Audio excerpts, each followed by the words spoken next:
네, 1번부터 5번까지 해설입니다. 1번 정답이 이거 4번이었고요. 전 2번이라고 찍었죠. 네, 4번이 틀렸네요. 네, 1번 아까 설명한 대로 미국인이 우리나라에서 죄를 저질렀기 때문에 뭐 직접 관여하지 않았다 하더라도 이거는 이제 공범 이론에 따라서 네, 주관적 그 공모 의사와 기능적 객관적 요건, 기능적 행위 지배를 통해서 이제 공모에 가담한 게 인정이 되면은 뭐 직접 관여하지 않았다고 하더라도 네, 처벌될 수 있었죠. 여기서 이제 포인트는 장소적 적용 범위를 말하는 거니까 미국인이더라도 우리나라에서 어떤 잘못을 저질렀다 그러면은 2조에 의해서 대한민국 영역 내에서는 우리나라 사람은 물론이고 외국인도 우리나라에 와서 뻘짓거리를 하면 당연히 처벌해야겠죠. 그래서 형법의 적용 범위에 대한 거였고, 그래서 처벌할 수 있어야 되겠죠. 네, 그래서 아까 설명한 대로 맞는 이건 틀린 거였고 처벌할 수 있어야 되겠고, 그다음 태국에서 외국 국적을 가진 자들이 태국 국적의 미성년자를 약취해가지고 일으켰는데 포기하면 이때 형법을 적용하여 처벌할 수 있겠느냐. 자, 이때는 이거는 지금 이제 그 외국인의 국외범위라 해가지고 대한민국 영역 밖에서 그 다음에 기재한 죄를 범한 외국인에게도 적용한다고 했는데, 지금 이 미성년자 약취 유인은 여기에는 해당이 안 되죠. 내란, 외환, 국기 통화, 유가증권, 문서, 인장죄 여기에는 해당이 안 되기 때문에 해당이 안 되고, 그 다음에 약취 유인의 죄를 가보면 287조에 있죠, 형법. 네, 이렇게 해가지고 여기에 세계주의라는 이 그 다른 형법 조문에서는 찾아볼 수 없는 조문이고, 이거는 이제 그 책에 그 교수님 저 해설에 그 설명에도 그렇고, 세계주의라는 거는 일반적으로 이제 그 종교와 국적과 인종을 떠나서 어떤 세계 일반적으로 사람이 저질러서는 안 되는 죄죠. 지금 미성년자 약취 유인. 그래서 이게 어느 나라에서 벌어지든지 간에 이거는 대한민국 영역 밖에서 외국인에게도 적용하겠다. 다만 지금 이거는 태국에서 외국인들이 외국인을 약취 유인한 거죠. 이렇게 했을 때 우리나라가 지금 관여할 여지가 없기 때문에 이때는 형법을 적용해 처벌할 수가 없겠죠. 그래서 틀린 겁니다. 그리고 지금 모의하였거나 이를 포기했다, 이런 것들은 미성년자 약취 유인의 경우에는 미수범이나 예비 음모도 모두 다 처벌하도록 규정이 있기 때문에 이거를 포기해서 적용이 안 되는 게 아니고, 여기에는 지금 우리나라가 관여할 계제가 없다. 외국에서 벌어진 일이고 외국인들이 벌인 일이고, 그 다음에 그 피해자도 외국인이죠. 태국 국적의 미성년자라고 했으니까. 그래서 우리나라가 관여할 계제가 없기 때문에 그래서 형법을 적용할 수 없는 거고, 다만 만약에 여기를 문제를 바꿔서 태국에서 외국인들이 대한민국 국적의 미성년자를, 그러니까 우리 대한민국 국민의 미성년자를 만약에 약취했다, 외국에서, 그러면 그때는 대한민국이 어떤 그 형법을 발동할 권한이 있어야겠죠. 우리나라 국민이 다쳤으니까. 그래서 이때는 이 세계주의에 의해서 이게 적용이 되겠네요. 그래서 아까 제가 문제를 풀 때 이 세계주의라는 걸 언급을 했는데, 이거는 되게 인상적인 조문이어서 알고는 있었는데, 이게 이제 대한민국 영역 밖에서 죄를 범한 외국인에게 적용이 되는데, 다만 그 피해자가 우리나라 국민이어야 되겠죠. 우리나라 국민이 아닌 외국 국적의 미성년자가, 피해자가 외국 국적이기 때문에 지금 이 사안에서는 우리나라 형법이 그 관여할 계제가 전혀 없다. 외국에서 외국인들이 외국인을 상대로 벌인 범죄니까. 그쵸? 미국에서 미국인이 미국인한테 폭행을 가했어요. 근데 우리나라 형법이 처벌할 일이 없겠죠. 외국에서 벌어진, 우리하고는 아무 관계없는 일이니까. 다만 이 세계주의가 적용이 되려면 이때는 우리나라 국민이, 만약에 우리나라 국민 미성년자가 약취가 되었다, 납치가 되었다, 그럼 그때는 대한민국 형법이 발동을 해야겠죠. 우리나라 국민을 보호해야 되니까. 비록 외국에서 외국인들이 벌인 일이라 할지라도. 그래서 이 세계주의를 적용하는 거에 대해서 적이었습니다. 저도 이거를 조문을 어렴풋이 형법에서 이걸 봤던 기억이 있어서 이 세계주의라는 조문을 알긴 알았지만 이걸 정확히 그거를 구분하지 못했네요. 만약에 그랬더라면 이거는 태국 국적의 미성년자이기 때문에 우리나라가 지금 전혀 게재할 바가 없어서 이때는 처벌할 수가 없겠다라고 명확히 설명을 했어야 되는데 이게 부족했었습니다.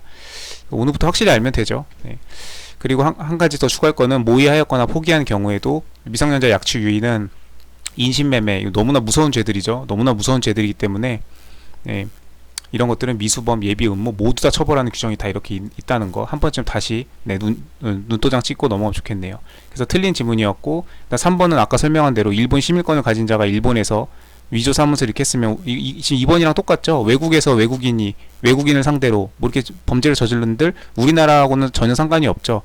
그래서 우리나라 형법을 적용하여 처벌할 수 없습니다. 다만 이 문제에서 포인트는, 정답은 정오는 뭐 가려냈다고 하더라도 지금 답을 맞추는 게 문제가 아니고, 이 지금 문제들의 그 논점이 뭔지를 정확히 짚고 넘어가야죠. 지금 이거의 논점은 요 사문서입니다.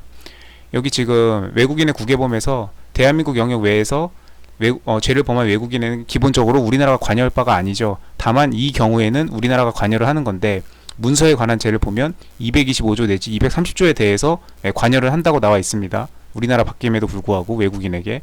자, 그랬을 때 제20장 문서에 관한 죄를 보면 225조부터 제230조까지는 공문서에 대한 죄죠.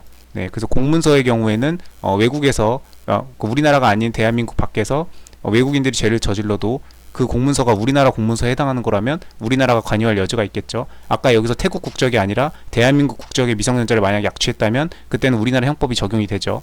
그런 식으로 공문서에 대해서는 이렇게 적용이 되도록 규정이 있지만, 이게 만약에 이게 지금 사문서이기 때문에 포인트는 여기입니다. 이게 사문서이기 때문에 이때는 사문서는 231조부터 이렇게 사문서가 규정이 돼 있어요. 그렇기 때문에 공문서에 대해서만 이렇게 외국인의 국외범 규정을 적용한다. 사문서는 적용되지 않는다. 그래서 이 문제의 핵심은 이거였습니다.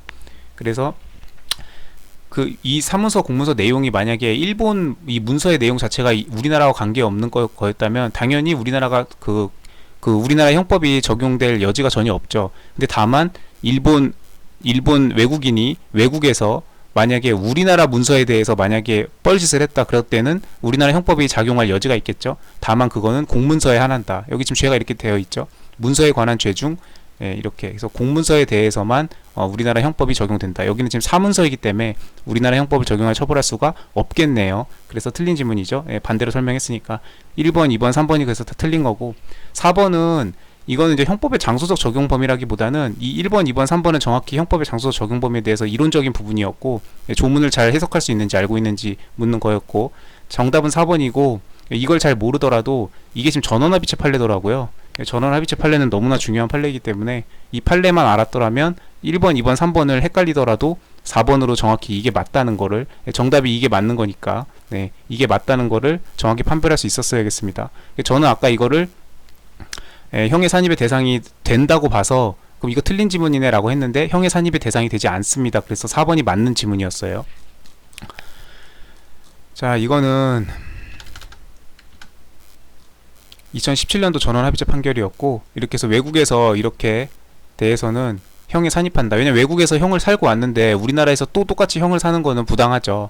그래서 외국에서 5년을 만약 형을 살았으면 우리나라에 들어와서 10년의 판결을 받았다, 같은 죄로. 그러면 10년 살아야 되지만 외국에서 5년 살았으니까 이거는 빼주겠다 이겁니다. 형에 산입을 해서.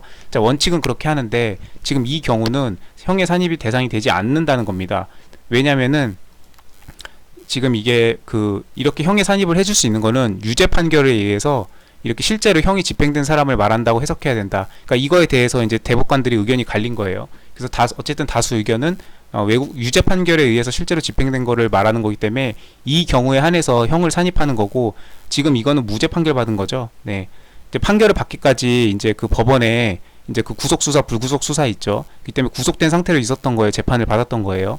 그랬는데 어쨌든 결론은 무죄 판결을 받았기 때문에 이 무죄 판결을 받을 때까지 이 미결 구금 기간은 이 지금 여기서 말하는 형의 산입 대상이 아니라고 본 겁니다. 이게 대법원 다수 의견입니다. 그래서 4번이 맞는 거였고, 이것도 공부하면서 당연히 한 번쯤은 봤을 텐데 이제 이런 것들은 그 2차 논점은 아니어가지고 확실히 이렇게 좀 기억이 확실히 안 나는 것들은 어쨌든 모르는 거죠. 봤던 기억이 어슴풀에 있는 거는 아무런 소용이 없습니다. 그리고 설령 이렇게 대충 돌아가는 걸 알았더라도 이게 공문서냐 사문서냐 따라서, 조문에 따라서 이게 결론이 달라진다는 거, 이런 거를 명확히 내가 알고 있는지를 체크해야 됩니다.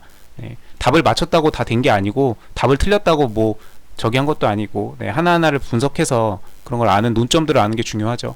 그래서 형사사건으로 외국법원에 기소되었다가 무죄 판결을 받은 경우에는, 지금 이 경우죠. 무죄 판결을 받은 경우에는 이거는 설령 그 무죄 판결 받기까지 이런 구금이 되어 있더라 하더라도 이 구금된 기간을 형에 산입할 수는 없겠다. 산입해주지 않겠다.